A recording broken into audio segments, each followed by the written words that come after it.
Okay. Then, ayaw.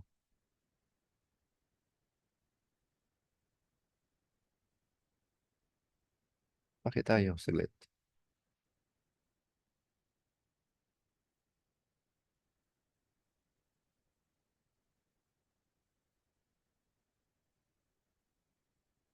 Okay, and then, share screen.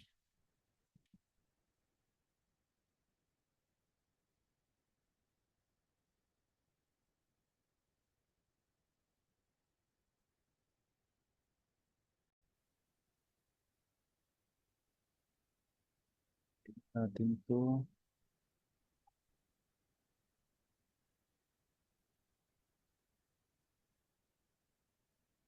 There you go. Okay. Last week, 9 verses lang ang pinag-usapan natin. We've gone through 1 verses 1 to 9 ng First John chapter 3. Although 9 verses lang ito, mahaba-haba ang pinag-usapan natin. That is because John is one of the most passionate writers that goes straight to the point.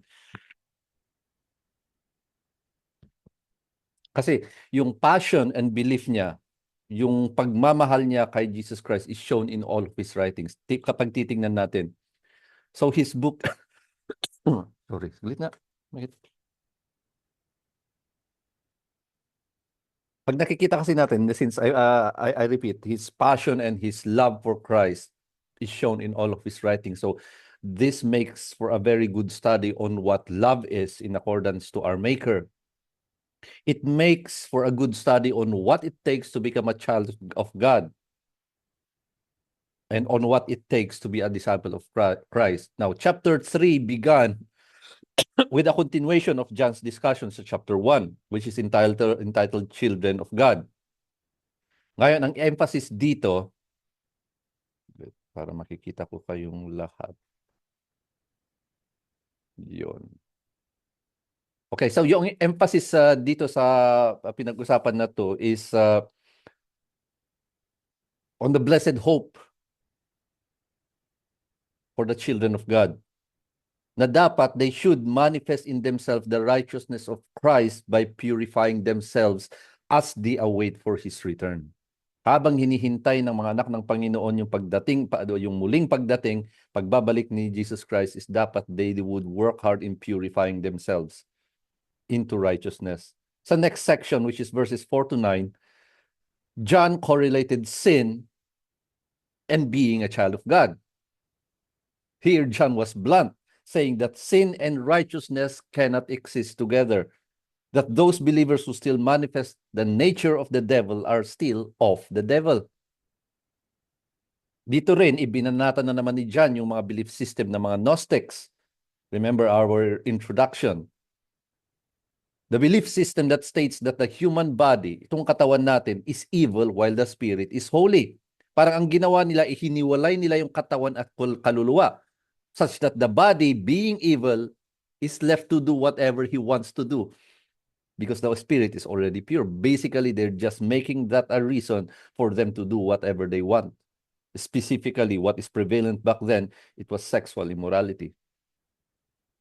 John countered this by stating that those who does righteousness, they do it because Jesus Christ is righteous. Implying that Jesus is righteous even while he was in this world in a human body. So that those who believe him will also live righteously. And John further states that children of God could indeed live a righteous life because God's seed is in them. By this, of course, we mean the Holy Spirit who is in each one of those who believe in Christ, those who are born again. So before we move on, let's bow down our head and pray so that same Holy Spirit who is in us would allow us understanding of these things. So let's bow down our head. Yes, Father, thank you so much once again for everything that you're doing to each one of us, the blessings, oh Father, that you continue to shower us with, oh Father. Thank you, oh Father, for this opportunity that you have gathered us once again to learn more of your beautiful word, oh Father, as written by your Apostle John. Lord, let your Holy Spirit strengthen his hold in each one of us. Allow us understanding of what you have prepared and that we may live it in our lives. And Lord, be with me as you have always been. Let your Holy Spirit, O Father, take hold of this evening that only your truth would come forth, and may your name be glorified tonight. In Jesus' name we pray. Amen. Okay, so next segment, part C would be the imperative of love. Imperative of love, meaning yung importansya ng pagmamahal para sa atin. Hindi yung pagmamahal ng Panginoon, pero yung pagmamahal. What is love sa buhay ng isang Kristiyano? So that's 1 John 3:10-15. Allow me to read. By this the children of God and the children of the devil are manifested. Everyone who does not do righteousness is not of God, as well as the one who does not love his brother. For this is the message which you have heard from the beginning, that we should love one another, not as Cain, who was of the evil one and slew his brother. And for what reason did he slay him? Because his deeds were evil and his brothers were righteous. Do not marvel, brothers, if the world hates you. We know that we have passed out of death into life, because we love the brothers. The one who does not love abides in death. Everyone who hates his brother is a murderer, and you know that no murderer has eternal life abiding in him. Pag titingnan natin dito sa umpisa natin sa verse 10, sabi niya, by this the children of God and the children of the devil are manifested. Everyone who does not do righteousness is not of God, as well as the one who does not love his brother. Bale, itinuloy ni John yung discussion niya sa previous section natin, which is sin and the child of God. In this verse 10, John differentiates between the child of God and the child of the devil. Very straightforward. Na lahat ng mga makasalanan at walang pagmamahal sa kapatid, yung kapatid sa Diyos, anak ng demonyo. Inversely, those who live a righteous life and have love for their brothers and sisters in Christ are children of God. Is it plain and simple? Yes, but there is still a deeper meaning to this. Hindi symbolism ang sinasabi ko. Because those who live a righteous life, why do they live a righteous life? Because Christ is righteous. That was already established in the previous verse. Children of God live a righteous life because they believe in the Son of God. They live a righteous life because they are committed to Christ. As a result of that, they follow the commands of Christ. They follow the life that he has exemplified. And what such command is love of your brothers and sisters. You saw this in the preaching last Saturday, where we saw that the love that Christ had for the Father and the love that the Father had for Christ, Jesus Christ wants that kind of love for us, the church, the body of Christ. So although makikita natin dito na very simple ang pagkasabi ni John dito sa verse 10, malalim ang implication nun. And this was the teaching that was given to the churches from the beginning. Tignan natin yung katuloy, kasi katuloy niyo 'to. For this is the message, verse 11, for this is the message which you have heard from the beginning, that we should love one another. Loving one another is the very basic in Christianity. It is the basic in the Great Commission. God is love. So love is what should motivate us in everything that we do. It is the basic of being a Christian. Dito sa verse 12, sabi niya, not as Cain, who was of the evil one and slew his brother. And for what reason did he slay him? Because his deeds were evil and his brothers were righteous. The difference between being a child of God and being of the devil is compared to Cain and Abel. Abel was righteous while Cain was wicked. Though the Bible gave us small details about their life, we have enough to see what they were. Abel offered the best of his flocks, while Cain didn't. Abel offered the firstborn of his flock, including the fats, while the Bible accounts that Cain just gave fruit from his land. The implication here is Abel offered his best, while Cain probably gave what he saw in the land. Siguro may napulot lang siya doon, na yun na yung ibinibigay niya. And after God rebuked Cain, Cain's heart continues to manifest hatred. And this hatred, this sin, culminated in the murder of his brother. It was the wickedness in his heart, the hatred in his heart, that pushed him to kill his brother. So there was no righteousness in Cain. No righteousness, that is why there is no love for his brother. Again, tignan natin, isipin natin, while we are talking about these things, the context of what we are talking about is the importance of love. Then pupunta tayo sa verse 13. Sabi niya, do not marvel, brothers, if the world hates you. Alam na natin to. Ito yung parati nating sinasabi. The world does not know Christ, so the world does not know us. And by not knowing us, they don't understand what we do or why we do such things. And through that, the world hates us. We always say that we are swimming against the current, di ba? So yes, we should not be surprised if the world hates us because the world does not know or does not recognize who Christ is. But here's a beautiful thing that we need to understand. Blessed are those who are persecuted under my name, sabi ni Jesus Christ. So if people will hate you because of Christ, jump with joy. Jump with joy. Because the hatred that they have for you, hindi ka naapektuhan eh. They are being eaten by their hatred from the inside out. Be jubilant if people hate you because of Jesus Christ. Because those things will last. Well, Christ is forever. Moving on to verse 14. Sabi niya, we know that we have passed out of death into life because we love the brothers. The one who does not who does not love abides in death.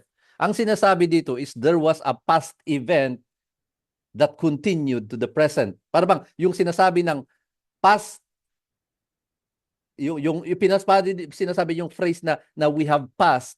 So in the past, however far that is or however near that is, in the past, we have received Jesus Christ as our Lord and Savior. And that belief continued, and it resulted for us loving our fellow believers. The essence here is the love for fellow believers is a manifestation of our belief in Christ as Lord and Savior. Meaning, love para sa mga believers is imperative. Meaning, importante na nasa atin ito kung talagang ang tinanggap natin si Kristo as Lord and Savior. Kasi pag hindi, kung walang pagmamahal, well, read the verse. That believer abides in death. Kasi ulitin natin, it's cause and effect.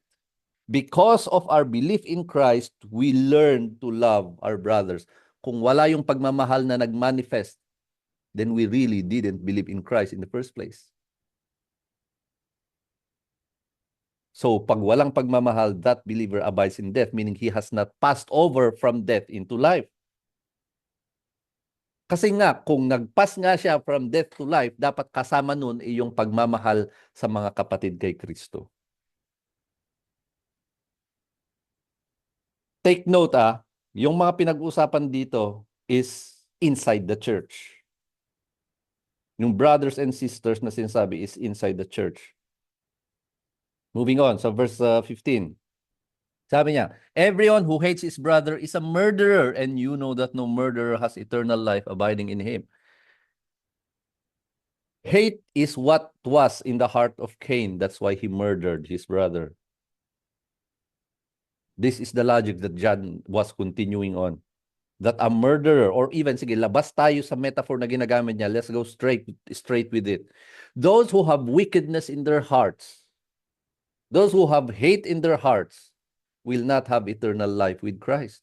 They will spend eternity elsewhere, somewhere else. where the devil and his minions will go. We all know where that is.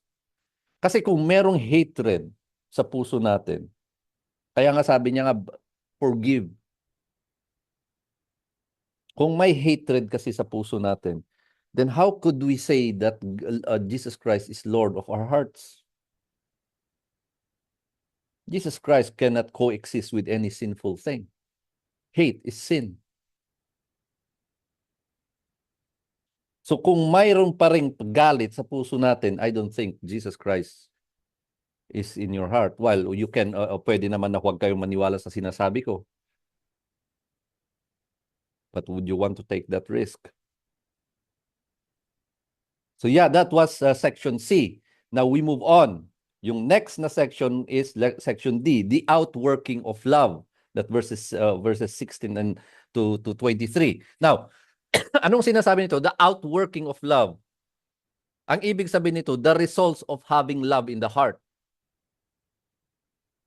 Yun ang sasabihin dito sa next segment. So, 1 John chapter 3, 16 to 23. Well, very short to. By this we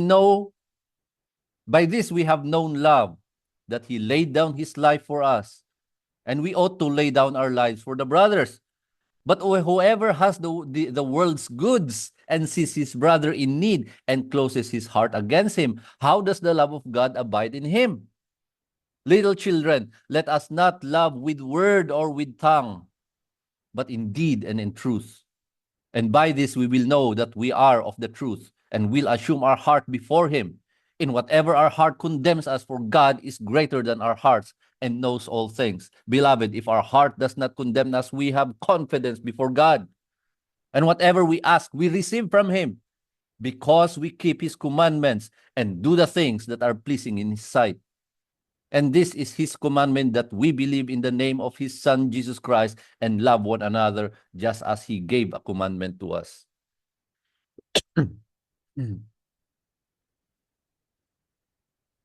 Verse 16, sabi, by this we have known love, that he laid down his life for us, and we ought to lay down our lives for our brothers. This is the reason why scholars refer to John as John the Beloved. His theology or his understanding of God revolves around love. Now, if you are discerning, you might have realized this at the beginning of the book. Dito sa verse na to, again, John points out love back to what Jesus Christ had done. That he has laid down his life for those who believe in him. And that if a believer indeed have the love that Christ had or have, if the believers indeed have the love that Christ have for them, then they should also love their brothers. Sa mga OHB ko, parati kong sinasabi to. If we really felt that love of God came to us, we will feel that with our bodies would not be enough to contain it. It will ooze out. That's why we love other people. That's why with that love for other people, kaya nga makikita natin, kung natanggap nila talaga yung salvation, ano ang ginagawa nila? They want their family as well to become believers. Because that love has manifested outside of themselves. They allowed it to go out into the world. So yun yung sinasabi dito. If a believer has the love that Christ had for them, then they should also love their brothers, because there's no way that they will be able to contain that vast love of God. It will ooze out. So they will share that love by loving other people, loving their brothers and sisters. Na pinag-usapan dito, love, of course, love. John here used the ultimate kind of love, the kind of love that would allow a person to lay down their lives for their brothers and sisters. Saglit, tingnan ko nga kung ilan dito ang mga kwan. O, sige. Bago ko... Okay. Yeah, some of us here, or most of us here, know this kind of love. Yung love that would allow the person to lay down his life for another. Some of us or probably most of us feel that kind of love or have that kind of love. Kasi yung pagmamahal natin sa mga asawa natin, sa pagmamahal natin sa mga anak natin, that we are so ready to offer our lives for them. You know that, you who are parents. That is the kind of love that John was implying. Ngayon, hindi lang sa anak at saka sa mga anak at asawa, pati sa mga kapatid sa Diyos. Verse 17. But whoever has the world's goods and sees his brother in need and closes his heart against him, how does the love of God abide in him? Oo nga naman. Siguro may naalala na kayong verse dito. Yung goods here means what is needed in life. So yung trabaho, that is the Greek meaning of what was originally used dito sa verse na 2. Goods that relate to life. So food, shelter, and clothing. Of course, it is already implied that John is also referring to those who have at least an excess of such things. That those who have the means to help, but does not, how indeed does the love of God abide in them? Nakikita mo na nga yung kapatid mo na naghihirap, meron kang capacity na tumulong, pero hinayaan mo lang. Maalala nyo yung verse? Hindi ko nilagay. Sige, lagay natin. Insert text. Lagay natin yung para makita natin.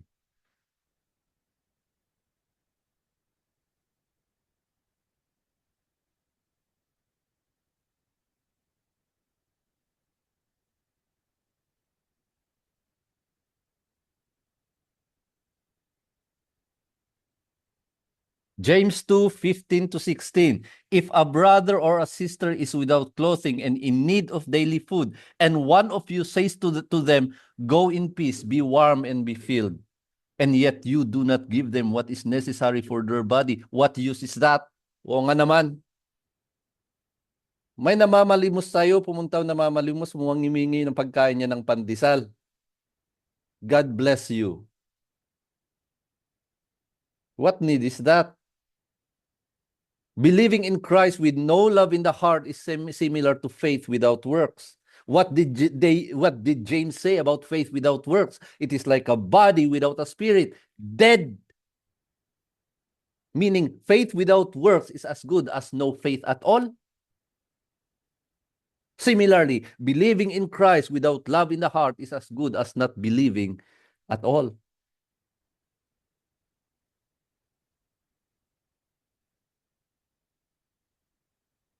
So tignan nyo, naniniwala kayo sa Panginoon, naniniwala tayo sa Panginoon, pero may pagmamahal ba tayo sa kapwa? This is accentuated by John in the next verse. Sabi niya, little children, do not let us not love with word or with tongue, but in deed and in truth. Yun nga, basically sinisabi ni John dito is don't be a hypocrite. Dapat love is shown in act, not only in words. Pero tingnan natin to, yung pagmamahal kasi kung minsan, it is relative. But it encompasses the totality of a being. Yung love is providing for their need. If you have been in our OHB, you would know what the needs encompass. It's not only the food that they will eat. The most important need of a human being is salvation in and through Jesus Christ. Love should be something that motivates us in what we do.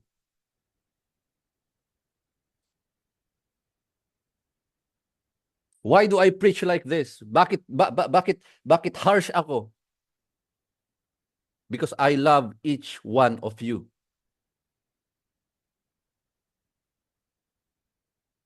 Do not be a hypocrite. Let us not love with word or with tongue, but in deed and in truth. Verse 19. And by this, we will know that we are of the truth and will assure our heart before Him. Listen to this because medyo mahirap itong verses 19 and 20. Now, 19, this statement is in reference sa previous verse. That the love that a believer has, yung pagmamahal niya sa brethren, is a product of his belief in Christ. It's a product of his belief in God. So there is assurance of eternal life because the believer would acknowledge that the love that he has for the brethren, that the love that he has for the brothers and sisters does not naturally come from him, but rather a manifestation of his belief in Christ Jesus. Ulitin ko. Yung mga nininiwala kay Jesus Christ and naniniwala kay God, they have this assurance of their faith. Because they know, they understand that the love that they have for their brothers and sisters is not of themselves. Hindi galing sa kanila. They understand that that is the manifestation ng pagmamahal nila, ng belief nila sa Panginoon. It is a byproduct of their relationship with Christ. So in this case, pag ganun kasi ang nangyayari, the giver and the receiver of love both benefit. Di ba? Kasi kung minamahal, ito, Juan and Pedro, pag si Juan is ganun yung pagmamahal niya kay Pedro, mahal na bago na naman umikot yung ulo natin, pagmamahal yun na kapatid, Pag si Juan minamahal niya si Pedro, yung pagmamahal na alam niyang hindi galing sa kanya, but it is a manifestation ng relationship niya kay Christ. Ang magbe-benefit si Pedro sa pagmamahal na yun. At the same time, magbe-benefit rin si Juan kasi meron na siyang assurance of eternal life. Because he understands that concept. So tuloy ito kasi isang statement ito. Tuloy ito sa verse 20. Sabi niya, in whatever, so ulitin natin from 19. And by this we will know that we are of the truth and will assure our heart before Him in whatever our heart condemns us. Nadagdagan na naman ng ibang level dito. For God is greater than our heart and knows all things. Kasi usually pinag-iisa ko yung isang statement but malalim kasi yung kailangan pag-usapan sa 19. So continuing for 19, pumasok tayo dito. John is saying that since believers have that assurance that they are indeed saved because of the love that they have for their brethren, but it is also their hearts that condemn them if they fall short of displaying such love. Essentially, mararamdaman nila na nagkukulang sila. So there will be this sense of unworthiness. This sense of unworthiness that believers feel when they fall short of the standard of love that God has given. But then, God is above all things and recognize all things. And the power of the Holy Spirit in all believers will allow them to overcome these insufficiencies. John again follows through with this logic. Verse 21. Beloved, if our heart does not condemn us, we have confidence before God. Ayun nga, if the heart is what convicts or condemns a believer because of his insufficiency or lack of love. But if there is no condemnation in the heart, if there is peace in the heart, John is saying that there is confidence before God. So nung sa verse 19 and 20, nabanggit doon na yung puso natin, it condemns us when we fall short of what we are to do. The love that we should be giving. But if there is no condemnation, ibig sabihin, ayos tayo. We will have that confidence before God. And if we have confidence before God, ang ganda nitong next verse na to. A complete picture of the providence of God. And whatever we ask, we receive from Him. because we keep His commandments and do the things that are pleasing in His sight. This is a perfect statement regarding the sustenance and provisions of God.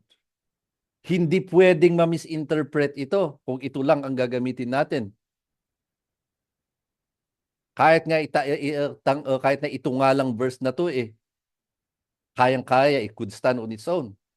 That if the heart does not condemn the believer, then there is an assurance before God. And if there is an assurance before God, then for sure the leading of the Holy Spirit is adhered to. And if that is adhered to, then the commandment of Christ are obeyed. Absolutely. Yung absolute obedience. If that is the case, the believers would be living their lives according to the will of God. In which case, the believers will be living their lives in a way that is pleasing to God. So kung ganun nga ang nangyayari, pakaba no, pero there's something that I want to point out. Kailangan mangyari lahat yun so that God would give us everything we ask for. God will give anything that we desire, since what we desire is the will of God.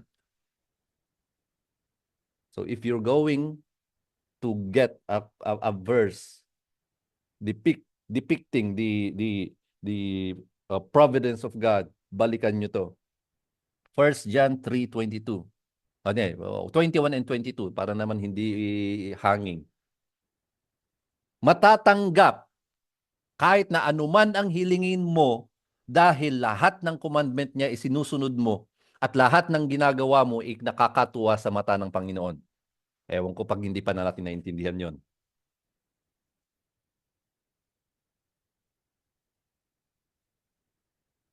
Then John concludes this section, 8:41. Verse 23. Section na to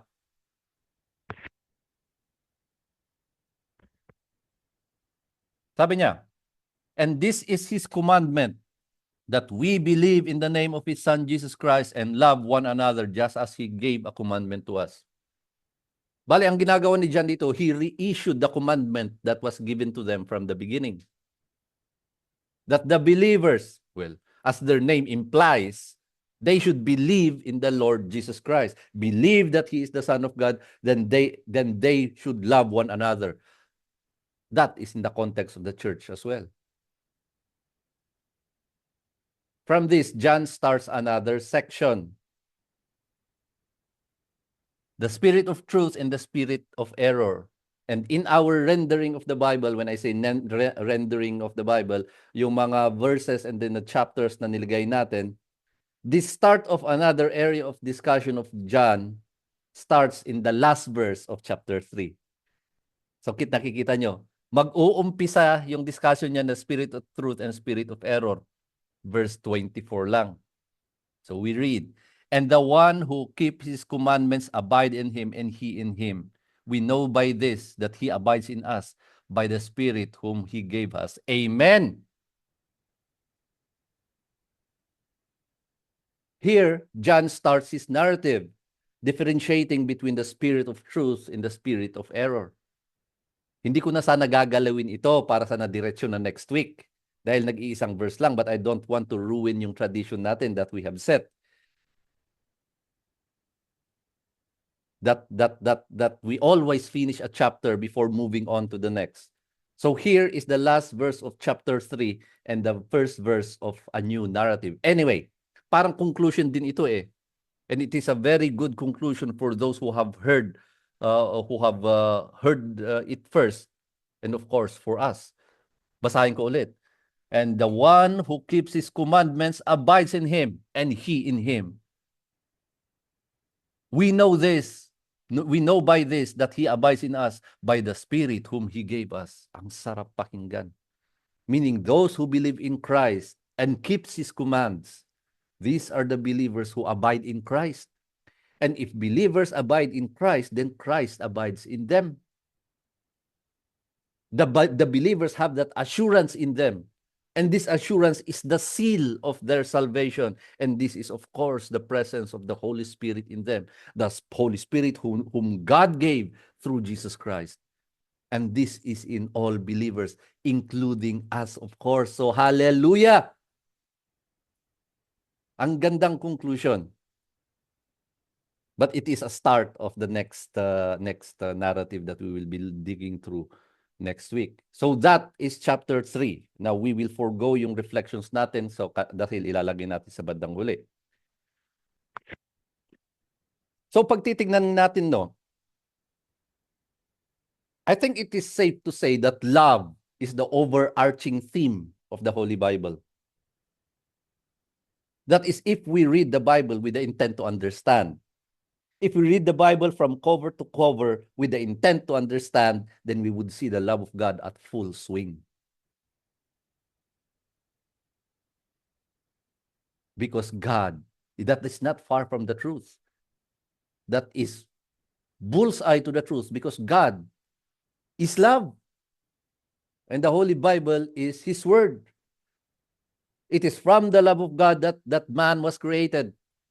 It is of that same love that man can be saved from the punishment of sin. And it is from that love of God that sustains us.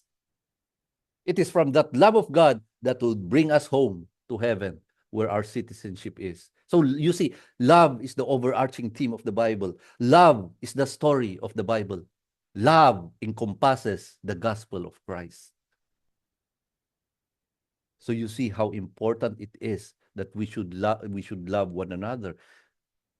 And this love that we are talking about is not the kind of the world, is not the kind of love that this world has. Hindi. Hindi yung pagmamahal na nakikita mo diyan, nakikita sa mundo. It is a love that comes from Him who is. It comes from Him who is love. What we're talking about here, the love that we are talking about here, is not just that kind of love na makikita mo dyan sa mga bar. It's not the kind of love that camouflages lust. It is the kind of love that sacrifices. Love that is biblical. We who believe in our Lord Jesus Christ should act on that belief. We should love our brothers and sisters, and we should have love for our brethren. Although hindi ko naman sinasabi dito na doon lang. Kasi of course, we are asked also to love everybody. Because what use is that love if we just love those who love us? But the main emphasis na tinututukan kasi ni John dito is the context of church, because lalo na yung mga malalaking church, may mga divisions. May hidwaan.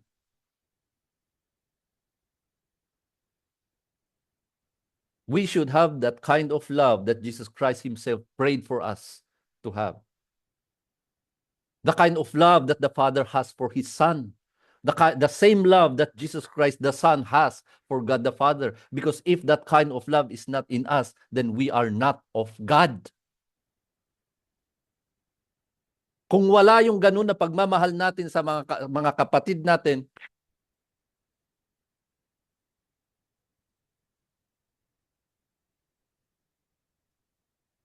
if we don't have that kind of love for our brethren, if we don't have that kind of love to our wives and husbands, if we don't have that kind of love to our siblings, then we are not of God. Yeah, alam ko, we know these things. We are aware of these things. But is this all that we have? Alam ba natin ito pero hanggang dun lang? Is it just head knowledge? You saw what John said. It should not only be a word of mouth, but rather it should be seen in our acts.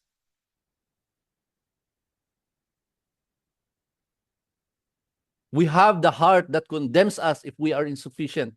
We have our hearts that condemns us if we fall short of this love. Kasi nung tinanggap natin si Kristo na Diyos at tagapagligtas, God gave us a heart of flesh. The prophecy of Joel. He will replace the heart of stone with a heart of flesh, meaning sensitive to things which are of God. sensitive to things which is purely love. So if our hearts condemns us, yung bang parang nakukonsensya tayo pa kasi parang nagkulang tayo, that's a good thing.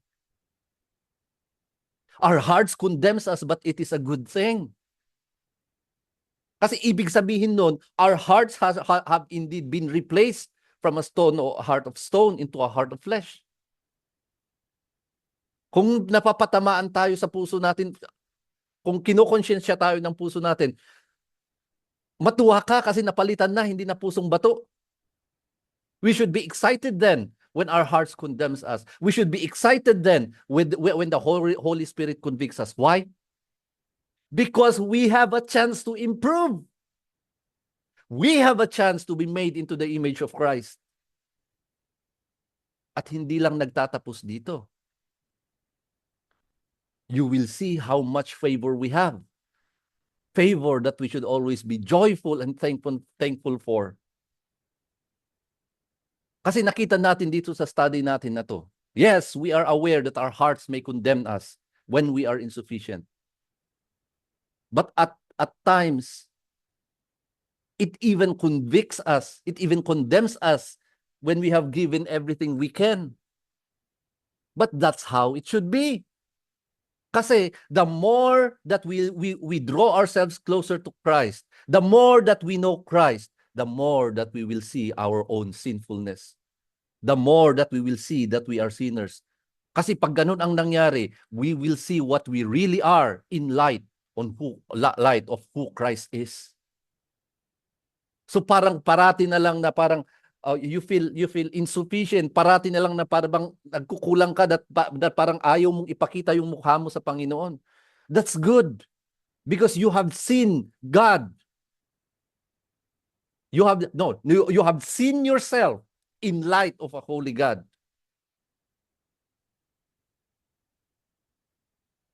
So yes, we will feel insufficient. Our conscience will not be able to see the good things that we do through the Holy Spirit. But God sees. He sees it. And God is superior to our hearts. God is above anything that our conscience may deny us. Because with God, He considers all things, including what Jesus Christ had done on the cross, in light of what our conscience denies us. God considers the cross of Christ in light of what our hearts condemns us with. So, nakikita niyo yun. Despite our insufficiency, even as believers, God is still doing everything He can to guide us to His will. I mean, you would sink down. You would drop down on your knees, understanding these things, that despite everything, despite what you see yourself in light of what He is, He's reaching down to you. So you see how much love the Father has for us.